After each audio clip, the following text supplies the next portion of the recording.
ಇನ್ವಿಟೇಷನ್ಗಳೆಲ್ಲ ಕಡೆ ಹಂಚಿರೋದ್ರಿಂದ ಕರ್ನಾಟಕದ ಭಾಗಗಳಿಂದನೂ ಬರೋರಿದ್ದಾರೆ, ಒಬ್ಬರು ಇಬ್ಬರೇ. ನನ್ನ ಸಂಘಟನೆ ಚಿಕ್ಕದಾಗಿ ಪ್ರಾರಂಭ ಮಾಡ್ತಾ ಇದ್ದೀವಿ. ಮುಂದಿನ ದಿನಗಳಲ್ಲಿ ದೊಡ್ಡದಾಗಿ ಒಂದು ಹಂತಕ್ಕೆ ತಲುಪುತ್ತೆ ಅಂತ ಹೇಳೋದಕ್ಕೆ ಇಷ್ಟಪಡ್ತಿದ್ದೀವಿ.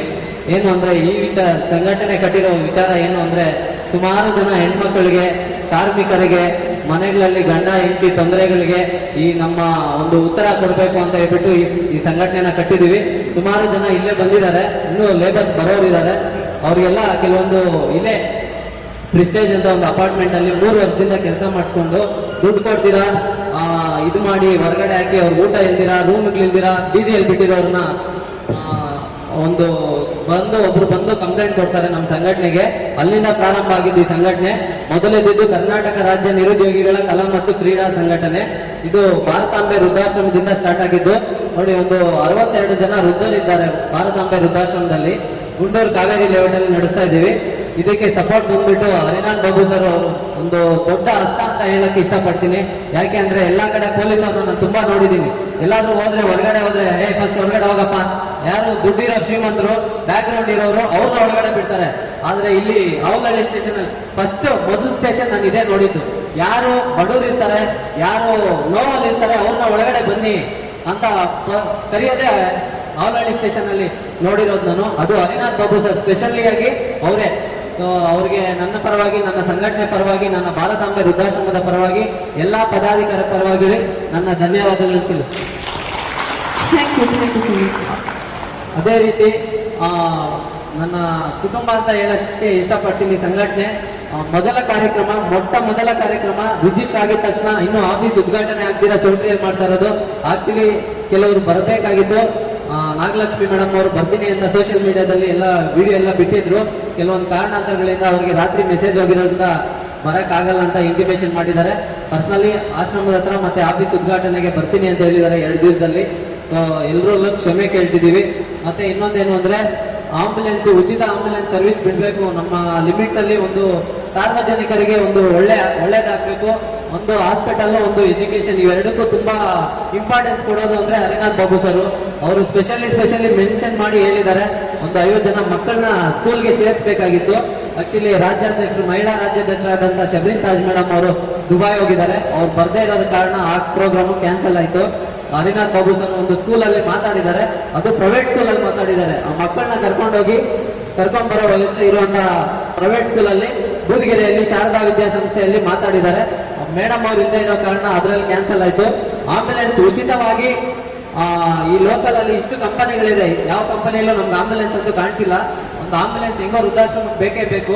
ಇದ್ರ ಜೊತೆಗೆ ಒಂದು ಸರ್ವಿಸ್ ಕೊಡ್ರಿ, ನಮ್ಮ ಕಡೆಯಿಂದ ಇರ್ಲಿ, ನಮ್ಮ ಸಂಘಟನೆ ಕಡೆ ಇರ್ಲಿ ಅಂತ ಹೇಳ್ಬಿಟ್ಟು ಹರಿನಾಥ್ ಬಾಬು ಸರ್ ಹೇಳಿದ್ದಕ್ಕೆ ಈ ಆಶ್ರಮದ ಕಾನ್ಸೆಪ್ಟ್ ಒಂದು ಉಚಿತ ಸೇವೆ ಮಾಡೋದಕ್ಕೆ ಒಂದು ಅವಕಾಶ ಕೊಟ್ಟಿದ್ದು.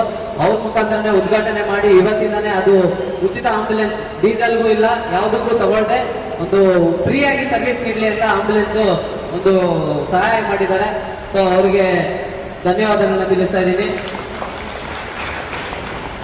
ಅದೇ ರೀತಿ ನಮ್ಮ ಪದಾಧಿಕಾರಿಗಳು ಅವರು 1 ರೂಪಾಯಿ ಕೂಡಿಸಿ ಆಂಬ್ಯುಲೆನ್ಸ್ಗೆ, ಇದು ಒಬ್ಬರದಲ್ಲ ಆಂಬ್ಯುಲೆನ್ಸ್, ಜನರಿಂದ ಜನರಿಗಾಗಿ ಜನರಿಗೋಸ್ಕರ ತಗೊಂಡಿರೋ ಆಂಬ್ಯುಲೆನ್ಸ್.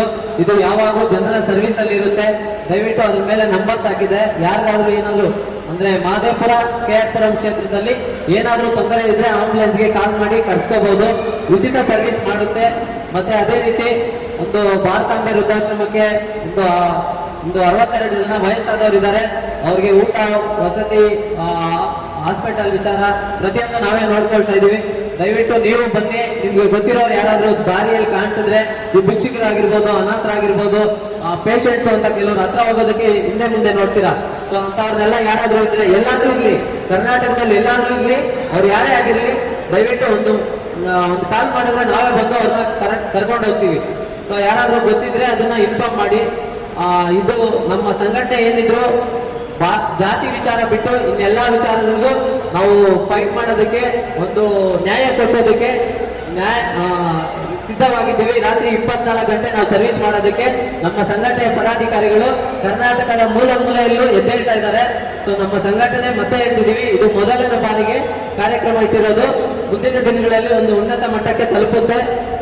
ಈ ಸಂಘಟನೆ ಮುಖಾಂತರ ನನಗೆ ಒಂದು ಧೈರ್ಯ, ಒಂದು ನ್ಯಾಯ ಕೊಡ್ಸೋದಕ್ಕೆ ಒಂದು ಅವಕಾಶ ಮಾಡಿಕೊಟ್ಟಂತ ಎಲ್ಲ ನನ್ನ ಸಂಘಟನೆಯ ಪದಾಧಿಕಾರಿಗಳಿಗೆ, ನನ್ನ ಕುಟುಂಬದವರಿಗೆ ಅಂತ ಹೇಳೋದಕ್ಕೆ ಇಷ್ಟಪಡ್ತೀನಿ.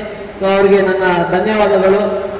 ಅದೇ ರೀತಿ ವೆಂಕಟೇಶ್ ಬಾಬಣ್ಣ ಅವ್ರಿಗೆ, ಸೋಮಶೇಖರ್ ಸರ್ ಅವ್ರಿಗೆ, ಕುಮಾರ್ ಸರ್ ಅವ್ರಿಗೆ, ಸುಬ್ಬು ಸರ್ ಅವ್ರಿಗೆ, ದಿನೇಶ್ ಫೌಂಡೇಶನ್ ಬ್ರದರ್ ಮೇಲೆ ಬನ್ನಿ, ದಯವಿಟ್ಟು ಮೇಲೆ ಬನ್ನಿ ಬ್ರದರ್. ಅವ್ರ ಬಗ್ಗೆನು ಯಾಕೆಂದ್ರೆ ಇದು ಹೇಳ್ತಿದ್ದೀನಿ ಅಂದ್ರೆ, ಯುವಕರು ಮುಂದೆ ಬರ್ಬೇಕು, ಯುವಕರು ಮುಂದೆ ಬರ್ಬೇಕು ಅಂತ ಹೆಸರಿಗೆ ಹೇಳ್ತಿದ್ದಾರೆ ದೊಡ್ಡವರು, ಬಟ್ ಯುವಕರಿಗೆ ಮುಂದೆ ಅವಕಾಶ ಕೊಡ್ತಿಲ್ಲ. ಸೊ ನೋಡಿ, ಅವರು ನೇಪಾಳಿಯಿಂದ ಬಂದಿದ್ದಾರೆ. ಕನ್ನಡ ಎಷ್ಟು ಪರ್ಫೆಕ್ಟ್ ಆಗಿ ಮಾತಾಡ್ತಾರೆ ಅಂದ್ರೆ ಅಷ್ಟು ಪರ್ಫೆಕ್ಟ್ ಆಗಿ ಮಾಡ್ತಾರೆ. ಕನ್ನಡಿಗರಿಗೋಸ್ಕರ ಹೋರಾಡ್ತಾ ಇದ್ದಾರೆ. ದಿನೇಶ್ ಫೌಂಡೇಶನ್ ಅಂತ ಹೇಳ್ಬಿಟ್ಟು,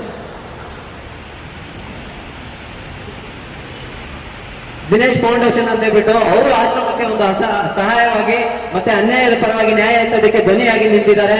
ಅವ್ರಿಗೂ ನಮ್ಮ ಸಂಘಟನೆ ಪದಾಧಿಕಾರಿಗಳ ಪರವಾಗಿ, ನಮ್ಮ ಪರವಾಗಿ ಧನ್ಯವಾದಗಳನ್ನ ತಿಳಿಸ್ತಾ ಇದ್ದೀವಿ.